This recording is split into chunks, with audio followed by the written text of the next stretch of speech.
तो अगर देखिए, अगर आपको ये सवाल डिफिकल्ट लगता है आपके दिसंबर 2025 का, तो इसको बनाते हैं आसान। एंड उसी के साथ साथ आपको जो है यहाँ पर एक थीम समझ में आएगी, एंड उसी के साथ साथ आपके 4 नंबर कंफर्म हो जाएंगे ये वीडियो कंप्लीट देखने के बाद। ओके, डीपीईपी, एसएसए, समग्र शिक्षा, आरएमएसए और नवोदय विद्यालय यहाँ दिया हुआ है। क्या चीज़ें होती है कोई मतलब नहीं इससे। सवाल क्या पूछ रहा है पहले पढ़ते हैं उसको। Arrange the following chronologically by the year they were launched. अगर आपको नहीं पता है ये कब लॉन्च हुए थे, तो आने वाले सेशन के लिए, यानी कि जो आपका डेक 26 सेशन होगा उसके अंदर आप इनकी डेट्स ध्यान रख लेना, क्योंकि अभी आपको यहाँ पर क्रोनोलॉजी संबंधित सवाल पूछ रहे हैं। ठीक है, एटलीस्ट आपको एक जनरल आइडिया तो होगा कि यहाँ पर नवोदय विद्यालय जो है सबसे पहले आया था, इतना तो आपने ज़रूर पढ़ा ही होगा। लेकिन आप देखो यहाँ पर एनटीए क्या चाहता है। एनटीए चाहता है कि जो बच्चा ये वाली वीडियोस देखेगा, यानी हमारी वीडियोस देखेगा, एंड उसी के साथ साथ जो फोकस करेगा किसी एक पर्टिकुलर टॉपिक के ऊपर, उसके लिए पेपर जो है वो बहुत ज़्यादा आसान हो जाएगा, वेरी वेरी ईजी यहाँ पर हो जाएगा। क्योंकि इसका जो आंसर है वो कहाँ दिया हुआ है पता है आपको? इसका आंसर आपको किसी किताब में नहीं मिलेगा, आपको पढ़नी भी नहीं है कोई भी किताबें, अगर आप इस चैनल की वीडियोस रेगुलरली फॉलो करने वाले हैं तो। क्योंकि यहाँ पर आंसर किसने बताया है? आंसर आपके एनटीए ने खुद आपको यहाँ बताया हुआ है। वो केवल चाहता है बच्चा केवल इतना पढ़ ले, और आपको वीडियो के एंड में बताएंगे 2 ऐसे टॉपिक है जो आपको इंपॉर्टेंट है, उनके बारे में आपको जानना है, पढ़ना है पूरा डिटेल में, ताकि आपके आने वाले एग्जाम में फिर से सवाल अगर आएगा तो आपको बड़े आराम से बन जाएगा। ठीक है, तो यहाँ पर देखिए सवाल यहाँ पर काफ़ी इजी हो चुका है। अब आपको ये बताया कि नवोदय विद्यालय सबसे पहले आया था। ठीक है, तो ई आपको दिख रहा है 2 ऑप्शन के अंदर, या तो आंसर ये होगा या फिर आंसर ये होगा, बाकी कोई कहानी आपको डिस्कस करनी ही नहीं है। ठीक है, ओके। अब मसला कितना है कि क्या ई पहले आया था, सॉरी क्या बी पहले आया था या फिर सी पहले आया था, ये आपको जानना है। यानी कि बी आपका एसएसए एंड सी आपका समग्र शिक्षा।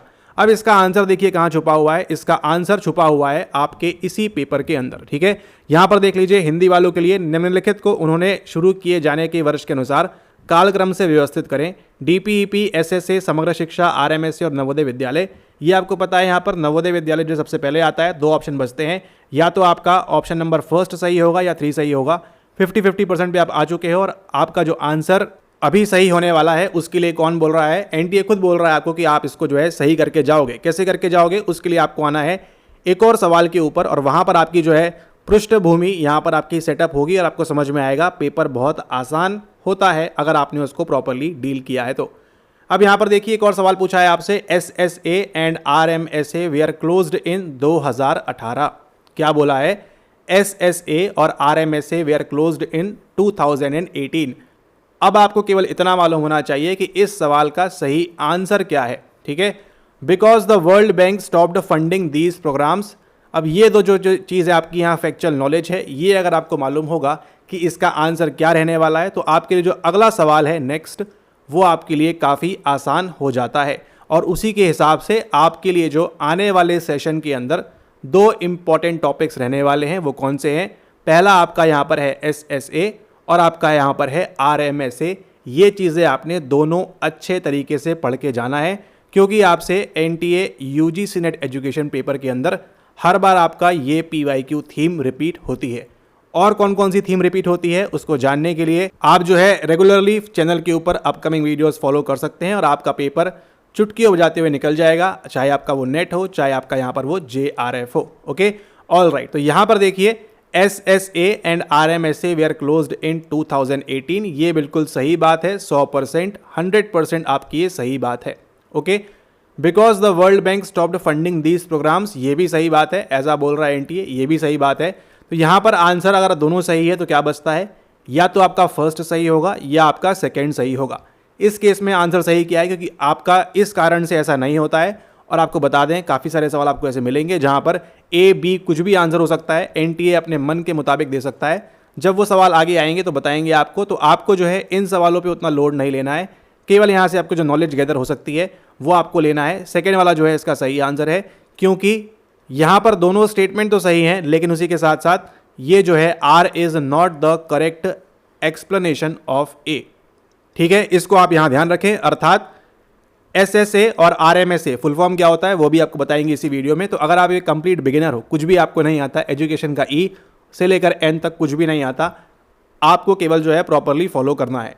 एसएसए और आरएमएसए 2018 में बंद कर दिए गए थे, बिल्कुल सही स्टेटमेंट है, क्यों बंद कर दिए गए थे, उसकी वजह क्या है? क्योंकि विश्व बैंक ने इन कार्यक्रमों का वित्त पोषण बंद कर दिया था। ठीक है, ऐसा बोल रहे हैं यहाँ पर। तो इस वजह से बंद किए गए थे, क्या किए गए थे, उतना डिटेल में आपको फिलहाल नहीं जाना है। फिलहाल आपके लिए सही आंसर कौन सा है?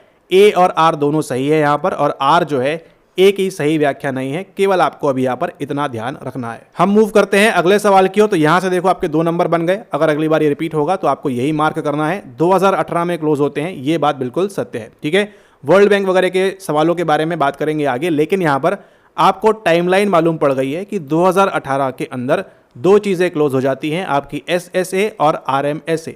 अब देखिए अगला सवाल, अगर आपको केवल इतना फैक्ट पता है 2018 के बारे में, तो आपका देखिए ये जो सवाल है अब कितना आसान हो जाएगा, और आपको जो है चुटकी बजाते हुए ये सवाल का सही आंसर आप निकाल लेंगे इसके अंदर। ठीक है, तो आ जाइए यहाँ पर सवाल देखिए। Arrange the following chronologically by the year they were launched. इनको कब लॉन्च किया गया था?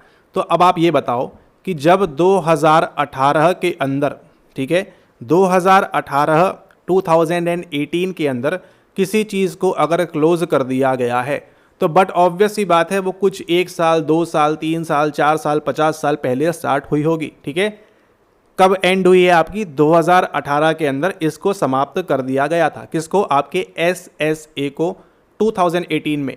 तो यहाँ पर देखिए SSA और RMSA लिखा हुआ है। ये दोनों चीज़ें कब क्लोज हो रही हैं? 2018 के अंदर क्लोज हो रही है। अब आप ये बताओ, आपको ये पता है कि या तो आंसर फर्स्ट होगा या फिर आंसर थर्ड होगा। इतनी क्लैरिटी आपको ऑलरेडी है पहले से। अब आपको केवल ये चेक करना है कि क्रोनोलॉजिकली जमाने बोल रहा है by the year they were launched, इनको कब लॉन्च किया गया था उसके अकॉर्डिंग। तो यहाँ पर देखो SSA और RMSA जब 2018 के अंदर बंद कर दिए गए हैं, तो बट ऑब्वियस सी बात है कि ये पहले आए हुए होंगे, और आपको ये बात अब पता होनी चाहिए इसके अंदर कि आपका DPEP तो ऑप्शन बचा ही नहीं है। केवल आपको ये चेक करना है B और C के बीच में कि SSA सबसे लास्ट में आया या समग्र शिक्षा सबसे लास्ट में आया, और आपका आंसर आपके सामने है। 2018 से लेके 2026 में अगर आपको सवाल पूछ रहा है या फिर 25 में आपको सवाल पूछ रहा है, तो अगर 2018 के अंदर SSA क्लोज हो चुका है तो उसके बाद कुछ ना कुछ तो आया होगा, और वो जो कुछ ना कुछ आया है वो क्या है? वो है आपके लिए ये वीडियो जो आपकी प्रिपरेशन में अभी हेल्प करेगा। एंड यहाँ पर देखिए समग्र शिक्षा जो है वो सही आंसर हो जाएगा। इसके अकॉर्डिंग सही आंसर कौन सा होता है आपका? ऑप्शन नंबर 3 EABDC, यानी सबसे पहले कौन सा आया आपका? नवोदय विद्यालय। देन आपका आता है यहाँ पर DPEP। ठीक है, फिर कौन सा आता है आपका? समग्र शिक्षा अभियान। फिर आपका यहाँ पर R वाला आएगा, और अंत में कौन सा आएगा आपका? यहाँ पर समग्र शिक्षा एंड में आएगी। ठीक है, अब आपके दिमाग में ये बात कौन रही होगी यहाँ पर कि SSA और RMSA का फुल फॉर्म क्या है? तो उसको यहाँ पर देखते हैं, क्योंकि ये आपके लिए इंपॉर्टेंट है। ठीक है, ये आपके PYQs के लिए वेरी वेरी इंपॉर्टेंट है। ये आपने देखो यहाँ पर कितने नंबर पक्के कर लिए हैं? 4 नंबर आपने पक्के कर लिए हैं। आपको यहाँ पर क्रोनोलॉजी भी याद हो चुकी है कि नवोदय पहले आएगा और समग्र शिक्षा जो है सबसे एंड में यहाँ पर लॉन्च की गई है। ठीक है, दे वे आर लॉन्च्ड, कब लॉन्च हुए थे? सबसे पहले आपका NV आएगा, एंड देन आपका जो SS है सबसे एंड के अंदर आएगा। ये आपको ध्यान रखना है, इंपॉर्टेंट कंसेप्ट है, और आगे आपको सवाल इस पे कंटिन्यूसली बन रहे हैं और आगे भी बनते रहेंगे यहाँ पर अनटिल एंड अनलेस आपका जो है सिलेबस अपडेट होता है। ठीक है, तो ये चीज़ आप यहाँ पर ध्यान रखो। ये आपका सही आंसर हो जाएगा थर्ड वाला। अब यहाँ पर देख लीजिए एक बार हिंदी में, यहाँ पर सेम चीज़ आपकी है DPEP SSA, इसमें कुछ अलग से बताने की आवश्यकता है नहीं। थर्ड आपका सही आंसर हो जाएगा।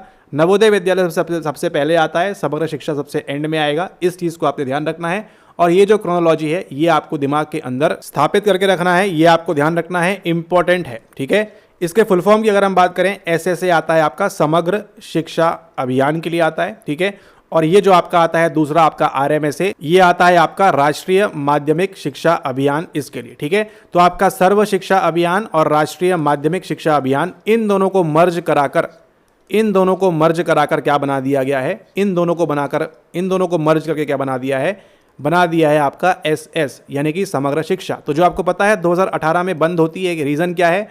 वर्ल्ड बैंक की फंडिंग तो ठीक है एक अपनी तरफ, लेकिन उसके पीछे समग्र शिक्षा जो है उसको भी यहाँ पर इंक्लूड कर दिया है। इन दोनों को यहाँ पर मर्ज कर दिया गया था। ठीक है, मतलब इस प्रकार की बात है कि इसको आप यहाँ बोल सकते हो दाल, और आपका यहाँ पर चावल। ठीक है, ये हो सकता है आपके लिए पल्सेस, एंड ये आपके लिए राइस। इन दोनों को मिला के आप क्या बोल रहे हो? कंबाइन।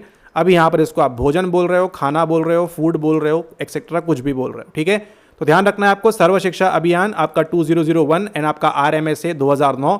तो देखो बराबर ऑर्डर चल रहा है यहाँ पर, बी के बाद डी आएगा क्योंकि पहले आपका ये आता है 1 के अंदर, ये आपका 9 में आ चुका है। उसी के साथ साथ आपको RTE वाला एक्ट भी ध्यान रखना है, कब आता है क्या आता है, वो आपके लिए इंपॉर्टेंट रहेगा। ठीक है, तो आई होप आपको ये वीडियो पसंद आई होगी, आपने इसमें कुछ लर्निंग ली होगी। 4 नंबर आपके पक्का है।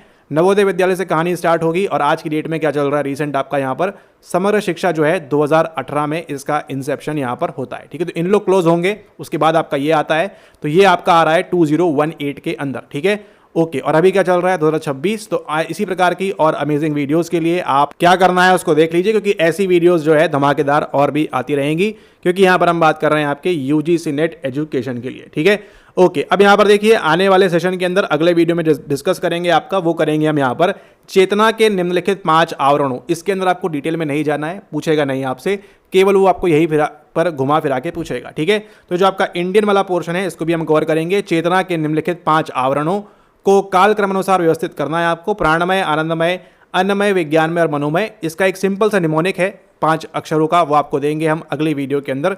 तो अगले वीडियो में डिस्कस करेंगे आपका ये सवाल और ये आपके लिए क्यों इंपॉर्टेंट है, उसके बारे में भी हम बात करेंगे। इसके अंदर क्या आंसर होगा, अगर आपको पता है इसका सही आंसर तो यहाँ पर आप नीचे कमेंट जरूर करें। उसी के साथ साथ ये किस उपनिषद से लिया गया है ये भी आपको मालूम होना चाहिए, क्योंकि अगर सवाल और डिफिकल्ट बनता है तो आपको ये चीज भी पूछ सकते हैं। Arrange the following 5 sheets of consciousness in chronological order, ये आपको जमाना है। प्राणमय, आनंदमय, अन्नमय, विज्ञानमय और मनोमय, क्या होगा इसका सही आंसर, इसको आप यहाँ पर नीचे कमेंट जरूर करें। एंड अगर आपको वीडियो पसंद आती है तो इसको आप लाइक जरूर करें एंड उसी के साथ साथ शेयर करें अपने फ्रेंड्स के साथ जो चाहते हैं UGC net education JRF clear करना बहुत ही आसान तरीके से। इवन अगर आप ये प्रॉपर फॉलो करोगे तो आपको सिलेबस पढ़ने की आवश्यकता भी नहीं होगी, ना कोई किताब भी उठाने की आपको आवश्यकता होगी। केवल करना क्या है आपने, केवल करना है आपने प्रॉपर PYQs। तो यहाँ पर आपने नंबर कितने पक्का किए हैं, अभी आपने यहाँ पर 4 नंबर पक्के किए हैं। अगले वीडियो के अंदर आपके ये 2 नंबर और आपका एक और जो आपका सवाल है इंडियन साइकोलॉजी, इंडियन ये जो चल रहा है आपका यहाँ पर ईस्टर्न पर्सपेक्टिव पे सवाल, उस पे हम बात करेंगे आने वाले वीडियो के अंदर। Till then good bye, take care, see you all soon. And upcoming lectures की अपडेट के लिए अगर अभी तक आपने टेलीग्राम पे ज्वाइन नहीं किया है तो नीचे आपको लिंक मिल जाएगी, उस लिंक से आप जो है टेलीग्राम ग्रुप पे ज्वाइन कर सकते हो और वहाँ से आपको रेगुलर अपडेट्स, लेक्चर्स और ये सब चीज़ें आपको वहाँ से मिलती रहेंगी। Thank you and have a nice day.